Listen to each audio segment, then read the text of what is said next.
Pumps is traveling today, so Kylie is filling in for us here at IHIP News, and the Dementia World Tour is continuing, you guys. The man who successfully identified a giraffe on a piece of paper and bragged about it has now met with President Xi of China. And as you know, President Xi and China are positioning themselves as the new world leader. And she has 0 F's to give. And just watch this whole exchange, Kylie and viewer, watch this whole exchange and listen to it between Xi and Trump. Play the clip. Mr. President, the President of the People's Republic of China. Good to meet you. We're pleasure to see you again. Good to see you again. Right. Me too. And we're going to have a very successful meeting, I have no doubt. Okay. All right. So there is Kanks, and you can tell that she is just like, it is so beneath me to come shake this imbecile's hand. And you have to remember, Kylie, do you remember all of the TikToks when J.D. Vance referred to Chinese workers as peasants and how offended the Chinese workers were? I do. Yeah.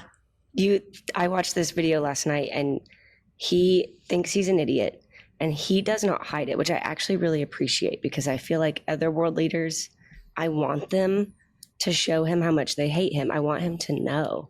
And this is finally giving it to me.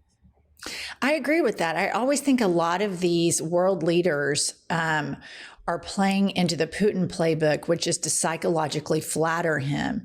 And I think it's a real short-term positioning for these world leaders. Like, if you're going to stand for democracy and you're going to stand for the rule of law, and the United States is skirting all of those things, and we are seeing human rights violations in our own country, our European allies should be the first to call that out. But instead, it's always this suck up because we have all the bombs.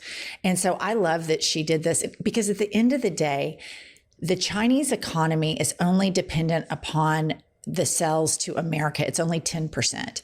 They can make up for that. And they're disciplined enough and not as materialistic and instant gratification as Americans.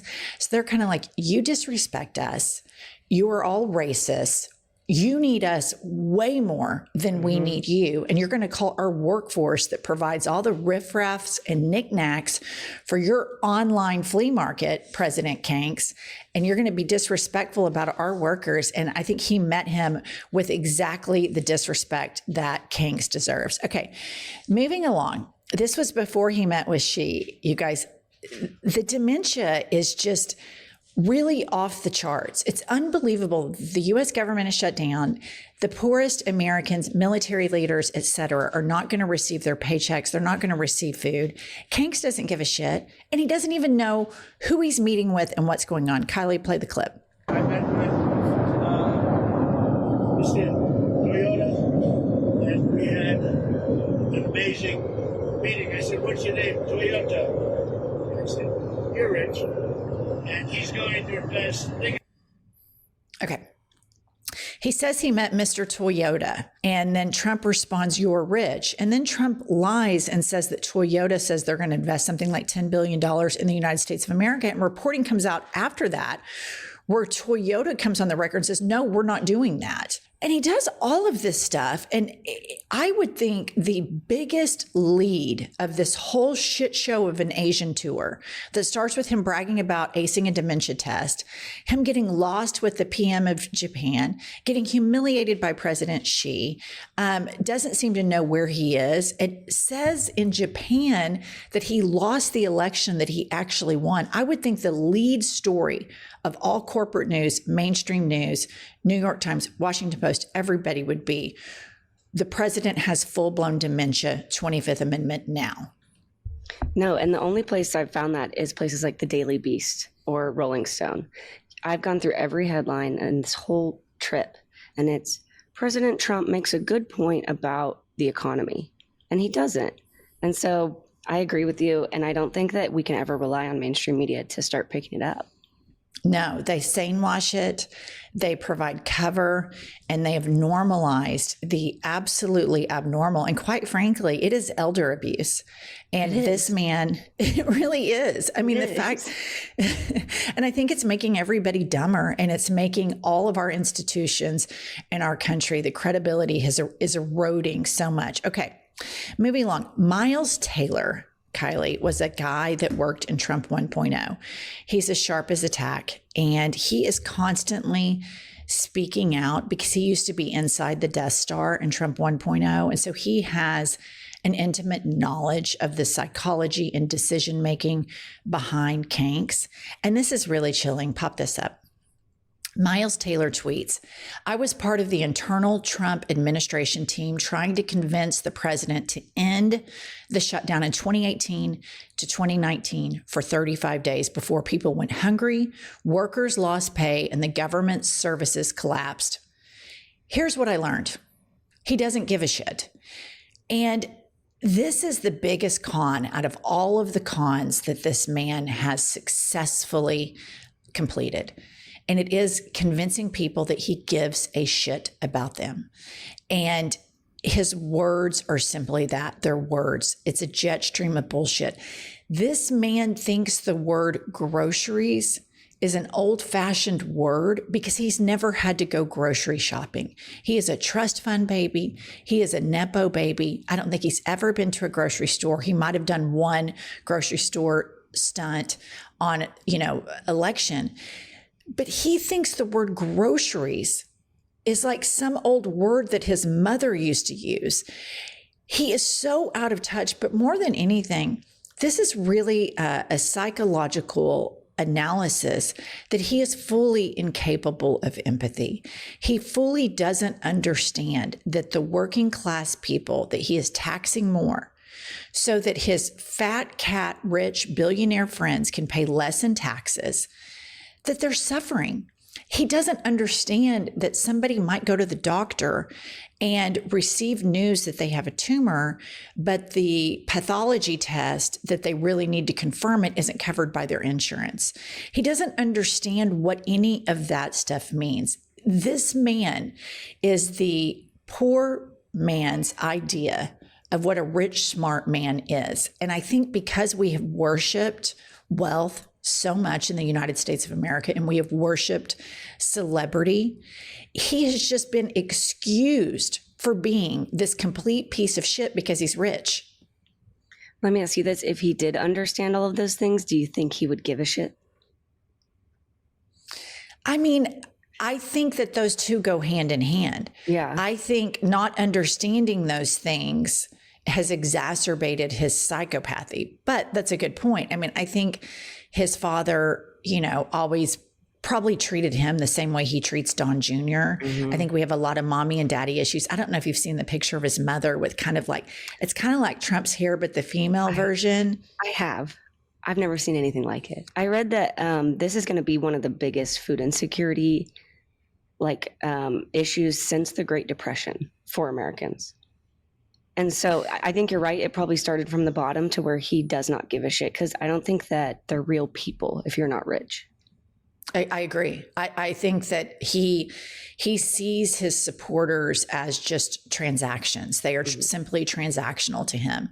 And the only requirement is that they like him, and they feed that to him. Now, his rich supporters, he likes to curry favor and say, you're not going to have to pay taxes. And if you give me and my sons and the Trump org this deal, then I'm going to make it easier for you. He's just so blatantly corrupt.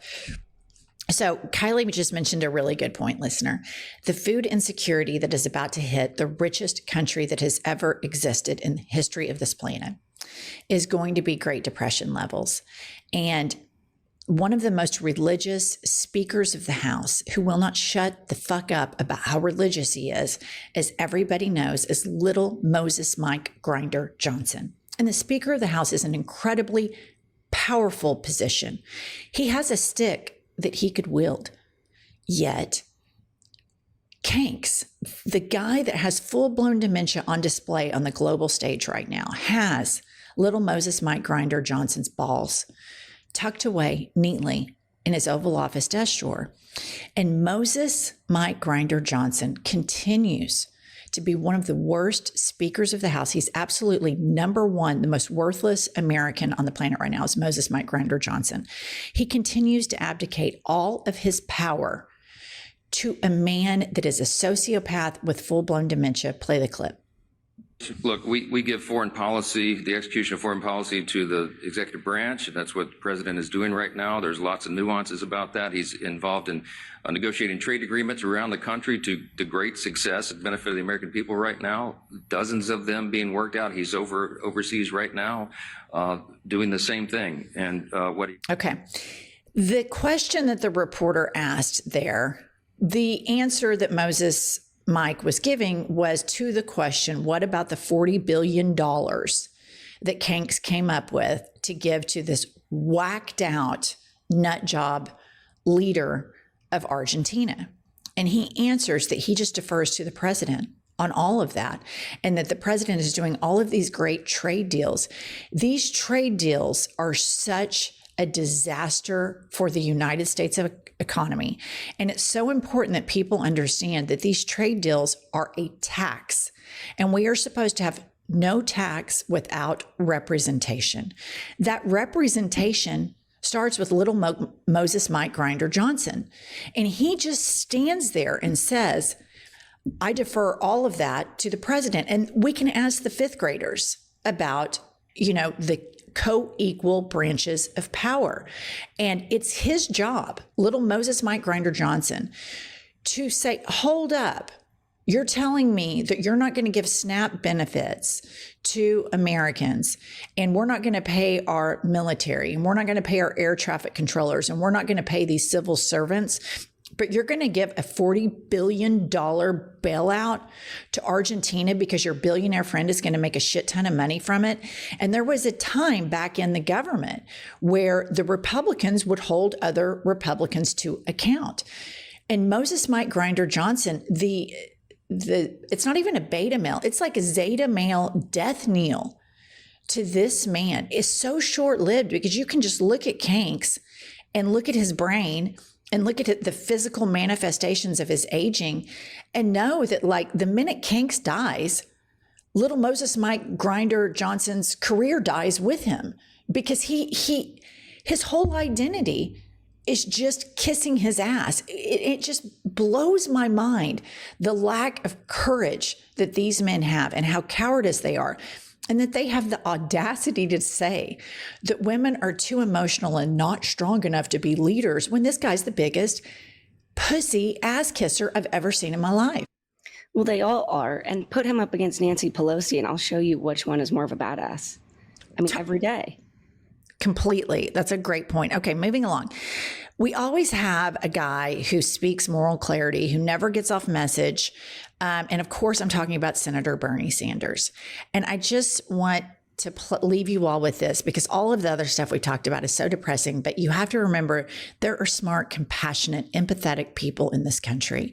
And that's what we identify with. And Bernie Sanders, the atheist Jewish man, acts more Christian than little Moses Mike Grinder Johnson ever has in his entire life. Play the clip. And now what brings us here today, in an absolutely unbelievable way, President Trump is refusing to release the $5 billion in emergency funding for SNAP that helps feed 16 million kids. And that is a direct violation of the law. He is prepared to let millions and millions of children and their parents and grandchildren go hungry because he sees maybe there is a political gain in that. Let there be no mistake, and that is what this statement is about. This is on the U.S. Department of Agriculture website until very recently. The president is legally obligated to use this emergency fund, and up until last week, his administration was preparing to do that. We are here today to send a very loud and a very clear message to President Trump. obey the law. I know that's a hard concept for the president, but obey the law. Do what Congress mandated you do. Do not let children in America and their parents and grandchildren go hungry. Do not go down as the first president in history to manufacture a hunger crisis in the richest country on earth. Release these funds. Now, the good news is there are at least 11 Republicans in the Senate who are supporting a bipartisan bill to ensure that no one in America goes without the nutrition assistance they need during the shutdown. And that is very good news. And I thank those 11 Republicans. Every Democrat supports that bill as well. That bill, I say to Senator Thune, when you have 11 Republicans and every member of the Democratic caucus on support, that bill should get to the floor immediately. No child in this country should be forced to go hungry. Okay, that is leadership. That is absolute moral clarity and moral leadership from the atheist Jewish elder senator. I didn't see Chuck Schumer there. I did see Senator Chris Murphy right behind him, who I think should be the leader of the Senate. And he's calling Trump out and all of these MAGA Christians for withholding food and by doing that, withholding that funding, they are breaking the law. And also he identified fissures within the Republican Party that are emerging in this frail strongman. And always remember, viewer and listener, this is daunting. This is depressing. You look at your phone, you watch these YouTube videos and you're like, oh, fuck.